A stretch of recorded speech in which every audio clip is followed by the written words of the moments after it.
नमस्कार दोस्तों, स्वागत है आपका आज की एक नई वीडियो में। तो यार आज की वीडियो होने वाली है कैश डिपॉजिट्स को लेके। Cash deposits in your saving account and current account. पहले हम स्टार्ट करेंगे एक प्रैक्टिकल सिनेरियो के साथ में, जो कि हमारे एक क्लाइंट के साथ हुआ। उस क्लाइंट ने कैश डिपॉजिट करा बट हमें बाद में बताया। चलो जी, नोट कर लो। तो यार स्टार्ट करते हैं केस को।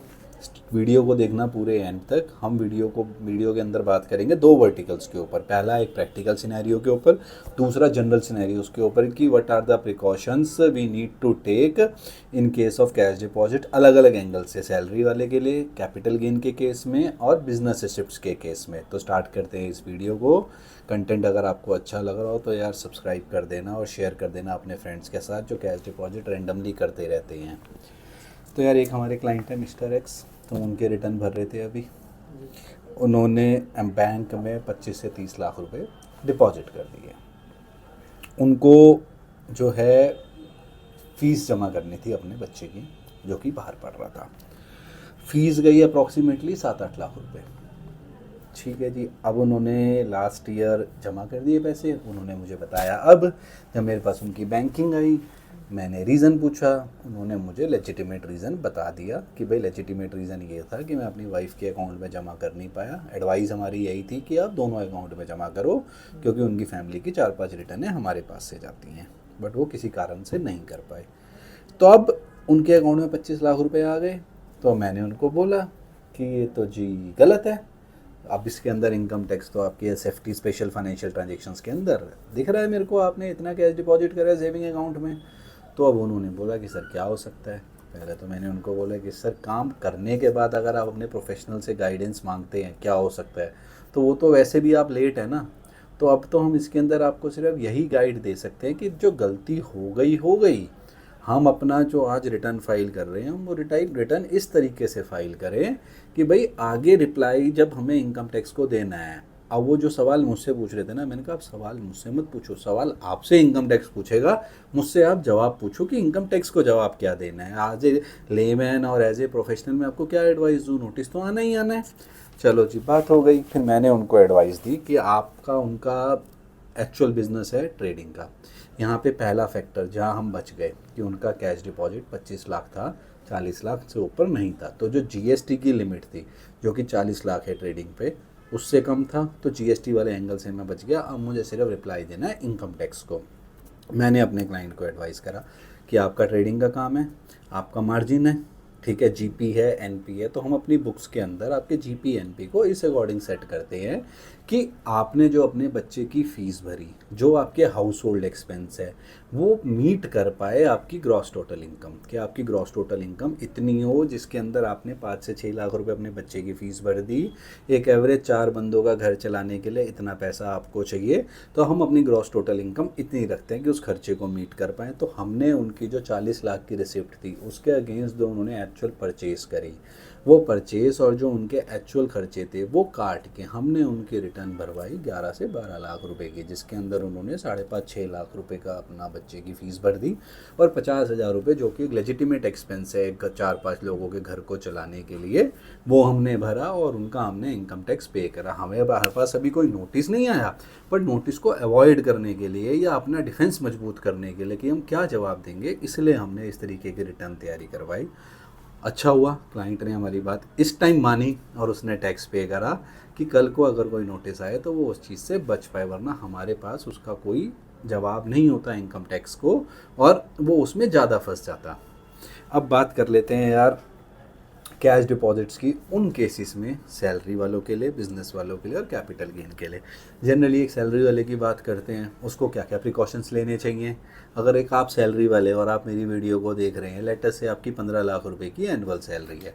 15 लाख रुपए की एनुअल सैलरी को डिवाइडेड बाय 12 करूँ, आप 1,25,000 रुपये महीने का कमा रहे हैं।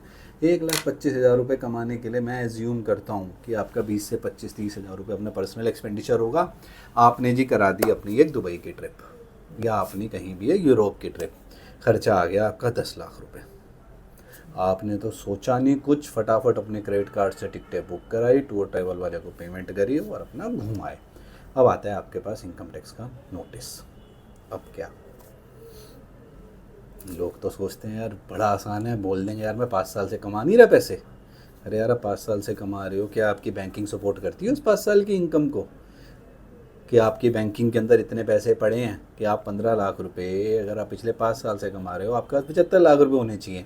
आपकी बैंकिंग का जो एवरेज बैलेंस है वो है 2 लाख रुपए, 1.5 लाख रुपए, और आपके इनकम टैक्स वाले को ये बोलोगे कि सर मैं इतने सालों से कमा रहा हूँ, तो this is not the legitimate way to reply that notice.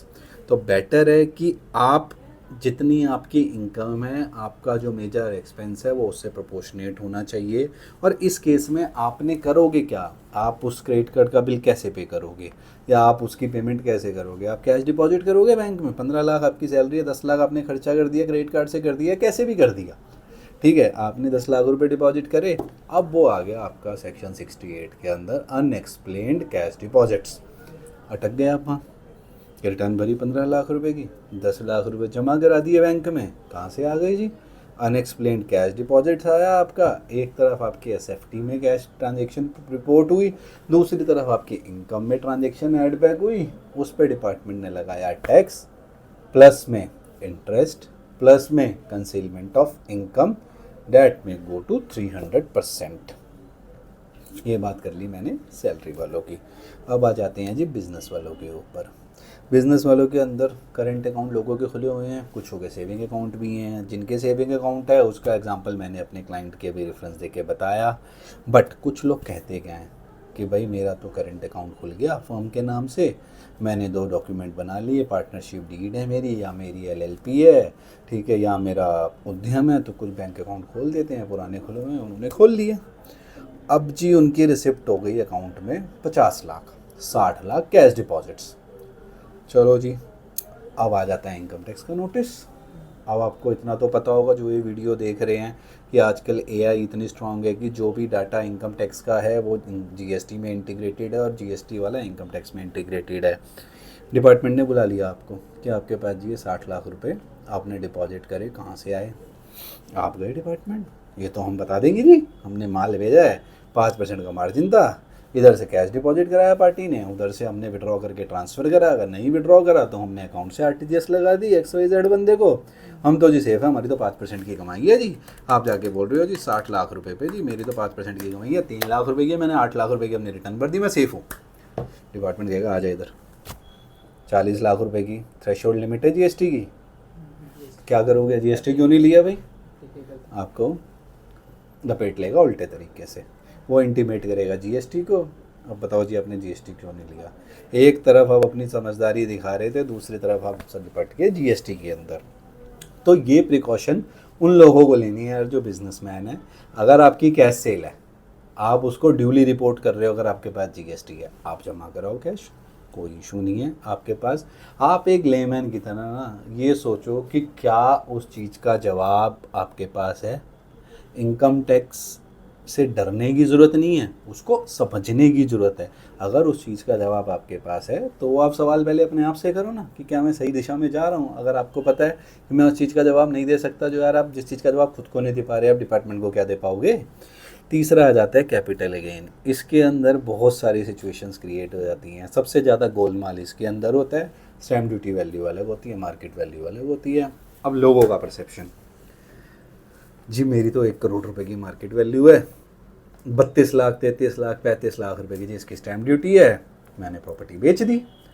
बेचते टाइम तो कोई बात नहीं, उन्होंने क्या करा, अपने सीए से कैपिटल गेन कैलकुलेट कराया, सीए से या किसी भी प्रोफेशनल से उन्होंने कैपिटल गेन बता दिया कि आपने इतने की ली थी, इतने की बेची है, ठीक है। आपने अपार्ट फ्रॉम डेट क्या कर रहे हो, that is none of a professional business, आपका टैक्स नहीं बना। इसके बाद वो नहीं पूछते सीए से कुछ भी। अब वो इतना तो पूछ लेते हैं कि मेरा गेन हुआ 20 लाख रुपए का, मैंने 20 लाख रुपए की प्रॉपर्टी ले ली, more than enough, satisfied. But होता क्या है, जो उनको 1 करोड़ की प्रॉपर्टी बेच के 32 लाख तो मिल गया स्टैम्प ड्यूटी वैल्यू वाला जो कैश पार्ट है, तो 20 लाख की प्रॉपर्टी खरीदेंगे भाई साहब, वहाँ भी तो 20 लाख की प्रॉपर्टी नहीं होगी, प्रॉपर्टी तो वहाँ भी 70 लाख की होगी। वो समझदारी करते हैं, कैश उठा के कर देते हैं डिपॉजिट कि जी मैंने तो सीए से पूछ लिया था, टैक्स नहीं बनेगा। अब वो प्रोफेशनल बताएगा जिस दिन नोटिस आएगा भी मैंने तो आपसे पूछ के करा था, फिर तो ऐसे हावी हो जाते हैं कि हमने तो आपसे पूछ के करा था, आपने उस टाइम हमें बताया नहीं। अरे भैया आपने बताया हमें कि आप कैश डिपॉजिट करने वाले हो, वो कर देते हैं कैश डिपॉजिट। चलो जी, कैश डिपॉजिट कर दिया। अब आया नोटिस, भाई साहब आपका कैपिटल गेन प्रॉपर्टी सेल की ट्रांजेक्शन पे तो नहीं बना, बेटे अनएक्सप्लेन डिपॉजिट्स क्या हैं, इसका तो ब्यौरा दे दो, 50 लाख रुपए कहाँ से ले आए आप। और उस चीज़ पे क्लाइंट के पास कोई जवाब नहीं होता। फिर वो उस सवाल का जवाब पूछते हैं प्रोफेशनल के पास आके, और फिर प्रोफेशनल के वही वर्ड होते हैं कि सर जब करा था तब आपको बताना चाहिए था। आप किसी भी चीज़ को कर रहे हो वो एक प्रैक्टिकल वे में करो, कोई भी चीज़ अपनी मर्जी से करके विदाउट एनी प्रोफेशनल गाइडेंस उस चीज़ का अब टाइम नहीं है। आईटी इंटीग्रेट हो चुका है, बहुत ज़्यादा अपडेट हो चुका है, तो चीज़ें स्ट्रिक्ट वे में जा रही हैं और जाएंगी, जो कि हमारी इकोनॉमी के लिए बेनिफिशियल है। तो अगर आज की इस सेशन के अंदर कोई क्वेरी है तो बताओ आप मेरे को। कैपिटल गेन्स की क्वेरी है। क्या क्वेरी है? कैश डिपॉजिट हम ज़्यादा कर दें। कैश डिपॉजिट अगर आप ज़्यादा करोगे तो आपके पास पहली चीज़ कैश कहाँ से आई? या तो आपकी बिज़नेस इनकम हो।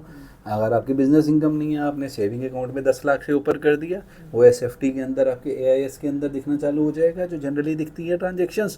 पहला आप जवाब उस चीज़ का, तो दूसरा जवाब आप इनकम टैक्स को जाके कि बोलो कि मेरी प्रॉपर्टी सेल का ये एडिशनल पैसा था। वो उस समय जब पता चल गया डिस्पोजिट कैपिटल गेन हुआ है तो उसमें पूरा टैक्स देना पड़ेगा पेनल्टी के साथ।